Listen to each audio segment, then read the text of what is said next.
humans and gods. Look the beauty of this picture.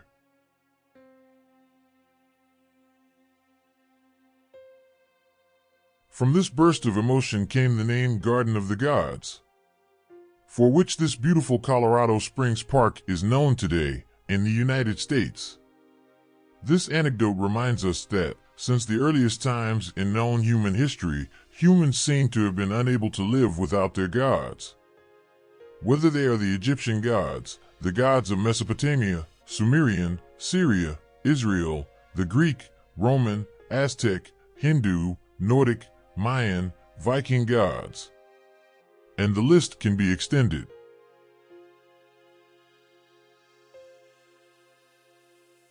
According to modern archaeological discoveries and ancient writings and stories that have survived to our time, they indicate that each region depended on its own gods for the well-being of its society or its territory. Those gods were worshipped only within their region or within their land. Even in parts of the Hebrew scriptures that fact can be discerned. For example, we can mention two biblical stories about it. Regarding the famous character called David, we read the following in the first book of Samuel chapter 26 and verses 19 and 20. Well, they have driven me from my home, and I can no longer live among the Lord's people, and they have said, go, worship pagan gods. Should I die in a foreign land, far from the presence of the Lord? This story clearly indicates the understanding of the time. Each god could only be worshipped within his territory. This included the God of the Hebrews. David could not continue worshiping his God when he found outside his territory, the territory where the Hebrew God was worshipped. In its most basic sense, serving other gods simply means being outside the land of Israel, the domain of the God of the Hebrews, the territory sanctified by that God as belonging to him. There's a clear sense here that each god is territorially limited, at least as regards the practice of his cult, and that a person can be under the protection of a god only when he resides in his territory. Residence in another country would then imply being under the patronage of the gods of that country.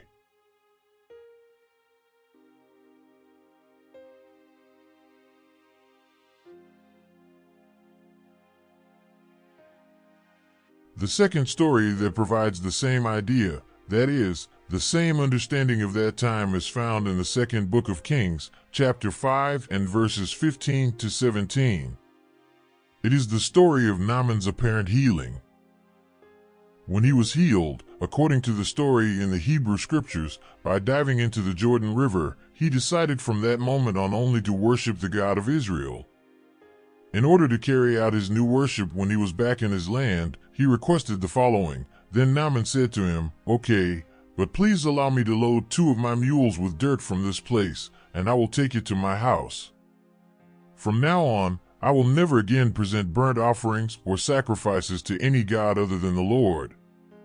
It is clear that Naaman, in order to be able to worship the God of the Hebrews outside the territory of Israel, he needed the land which he took on the 2 mules. He had to spread it on the floor of his house, and, by setting foot on it, he could worship his new God, since he was stepping on the land of Israel. In fact, the Jews who were taken into exile in Babylon faced the great difficulty of not being able to worship their God in foreign territory. Even if they wanted to serve their God, their traditional religious practices were impossible to carry out there. They were outside the territory of their God, and the city of Jerusalem and the temple had been destroyed. They complained as explained in Psalm 137, by the rivers of Babylon we sat and wept when we thought of Jerusalem. We put away the harps, we hung them on the branches of the poplar trees. Well, our captors demanded that we sing. Those who tormented us insisted on a hymn of joy. Sing us one of those songs about Jerusalem. But how can we sing the songs of the Lord while we are in a pagan land? Indeed, outside the land of their God, they could not worship him. In this matter, a very important additional detail should be noted. It has to do with the book of Daniel. That book describes its author living in Babylon, However, all the most renowned historians, doctors, and experts of our day agree and have proven by different methods of study and research that the writing of the book occurred a long time after the exile in Babylon. They claim that the book of Daniel was written in approximately 165 BCE, during the explosive Jewish apocalyptic period of the time and, of course, after the theological manipulation which we are going to mention below. After this ingenious manipulation, this theological gymnastics, the supposed Daniel could now be shown worshiping his God from Babylon. The Jews, after returning from exile, had to reinvent the practice of worshiping their God, which until that time had only been local, particularly now that the diaspora was beginning to exist. They achieved it by establishing a new ideology. The new theological approach changed and elevated the Hebrew God above all the other gods of the different nations, the gods who initially made up the divine council, according to the mythology of that time.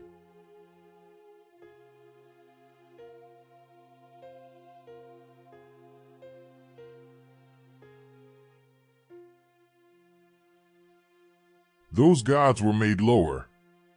From gods they became angels or mortal human-like individuals. By divine command, the immortality of the gods was revoked, allowing Elohim to extend his inheritance over all the nations of the earth and directly administer justice to his people scattered abroad. This restructuring of divine sovereignty facilitates the worship of the Lord by those who reside outside the land of Judah. Let's begin by analyzing what is written in Deuteronomy chapter 32 and verses 8 and 9.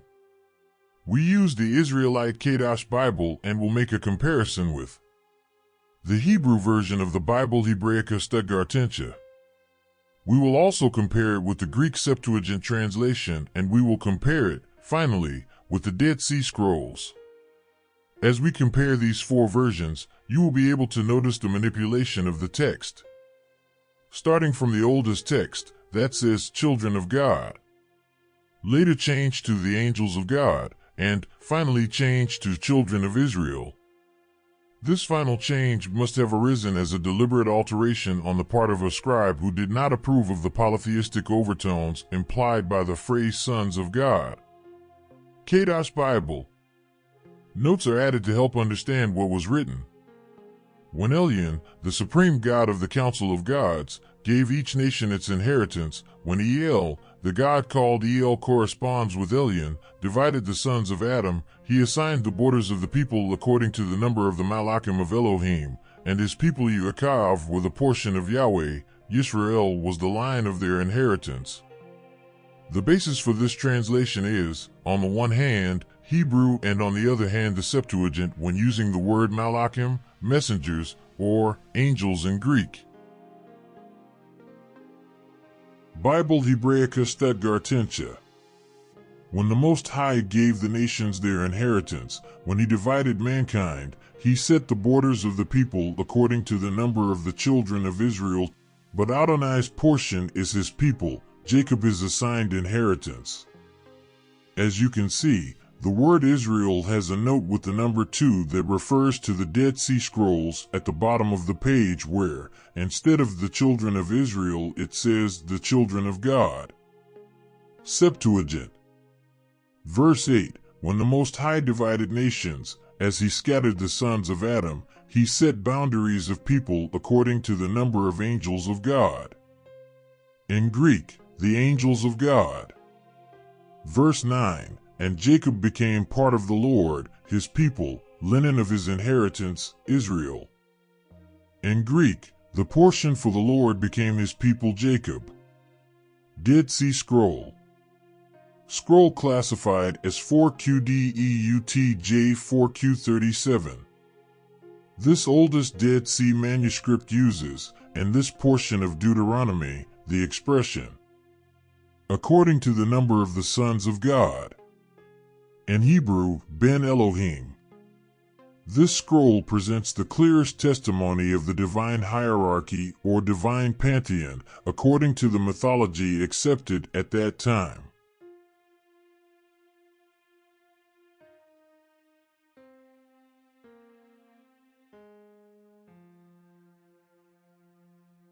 Additional information.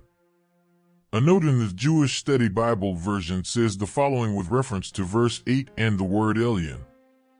It reflects a conventional Ugaritic title for El.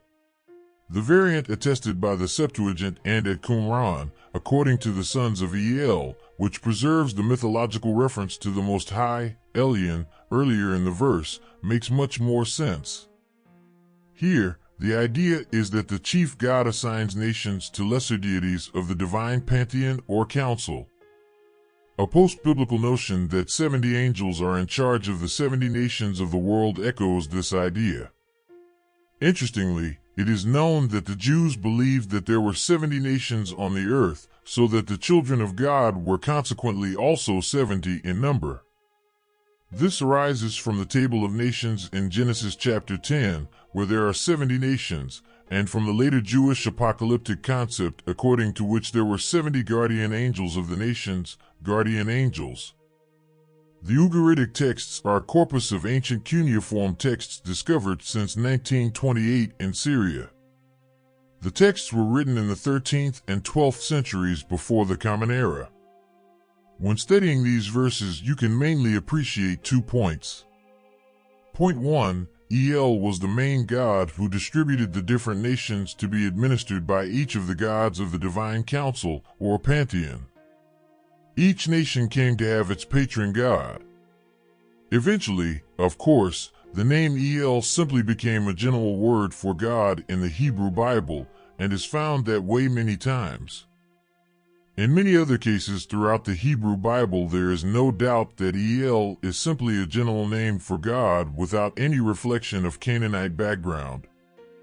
Point 2. That YHVH was an inferior god and that he initially received only Jacob as his portion.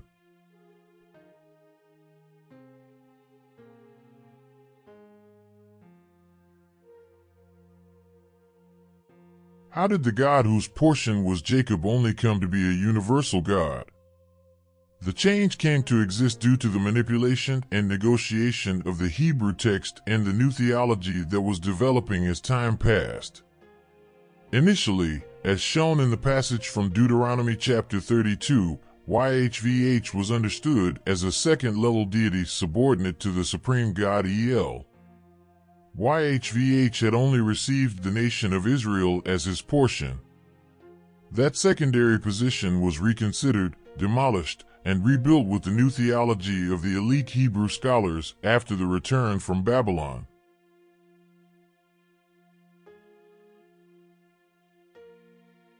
Indeed, the God of the nation of Israel, the God of the Hebrews, became a universal God. He stopped being a local God. This adjustment is clearly expressed in Psalm 82. There we find the theological justification of this change. Psalm 82 is used to condemn all other gods for their negligence in not exercising their duties properly. Now the God of Israel is invoked to remote the other gods from their position in the divine council and even condemn them to lose their immortality, as according to verses 6 and 7. Let us use the Israelite Kadash Bible, as it gives us a deeper understanding of the issues. When reading this translation, it should be understood that El refers to the god El, who in the ancient pantheon of gods was considered the highest god. Here follows, with added explanations, the aforementioned translation of 2 verses, verse 1 and verse 8, of Psalm 82. Elohim, singular because of the accompanying verb, rises in the assembly of El, there in their midst, the supposed other gods who made up the divine council. He will judge the gods. Arise, O Elohim, singular due to the accompanying verb, and judge the earth, because you will inherit all nations. In other words, the God of the Jews referred to in that passage as Elohim would go from being a local God to a God of universal scope by inheriting all nations. Now Elohim in his new position can accuse the other gods of the nations and can snatch the position of said gods and restore cosmic order. How can this change be explained? At first, in the Hebrew scriptures and among humanity in general, different gods were recognized, worshipped, and believed in them and their powers. Yes, for a long time the Hebrews, like the rest of the other peoples, worshipped different gods and their images abounded throughout the land of Israel. The Israelites were initially polytheists. Later that practice was condemned, but not completely abolished, starting with the reform of the young King Josiah. In reality, the other gods continued to exist, but now, after the theological adjustment mentioned in Psalm 82, the other gods of the nations were brought down as mortal gods. From this adjustment, the Hebrew God became the only universal God, according to the New Hebrew theology.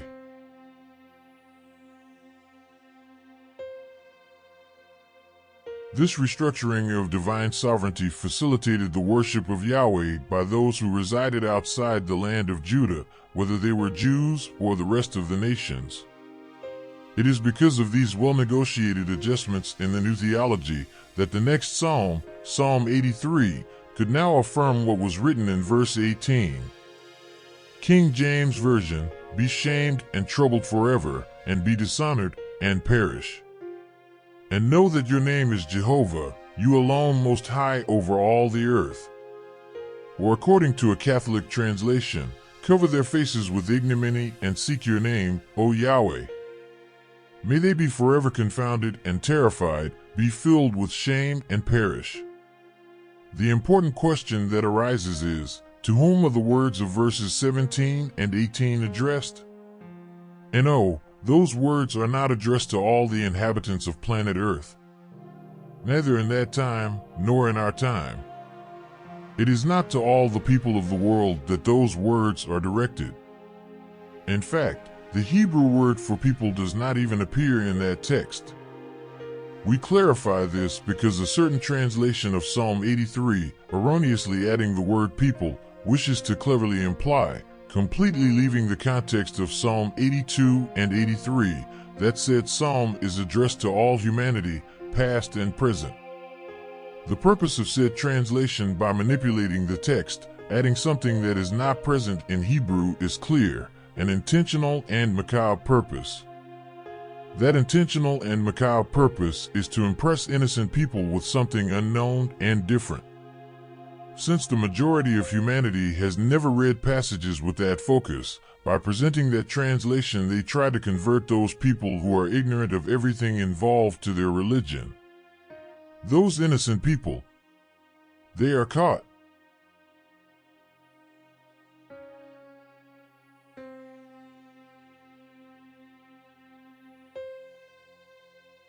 So, to whom are the words of Psalm 83 verse 18 addressed? Those words are exclusively addressed to the princes and nobles of the other neighboring nations who worshipped the other gods and who had now been rejected and debased. This is clearly mentioned in verse 11. "Make their captains like Oreb and Zeb, as to Zebah and Zalmunna to all their princes. And let them know that now their gods had been lowered and replaced by one God for all, the God of the Hebrews." Unfortunately, humans continue to give a large space in their lives to their gods and religion, and thus they continue to live an illusion.